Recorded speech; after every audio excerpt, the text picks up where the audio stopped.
तोहरे निशानी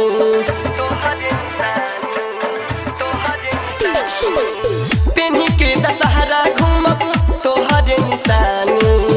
दीदिया से चुपे जीजा हम कहतानी दिह चूड़ा के जानी दीदी से बतैहा लाले लाले चूड़ी आला हटिया ये जीजा हमारो के ले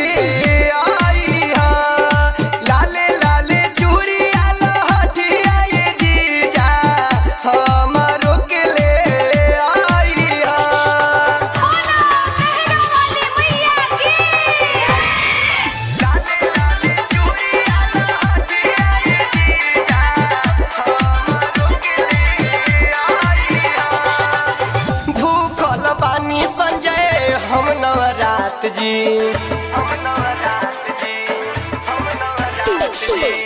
भूखल बानी मन सुके हम नवरात जी नहीं तो जय जीजा जयती तोहर साथ जी अपन ही हाथे सोनू चंदन पहिरई लाले लाले चूड़ी आला हटिया ये जीजा हमारो के ले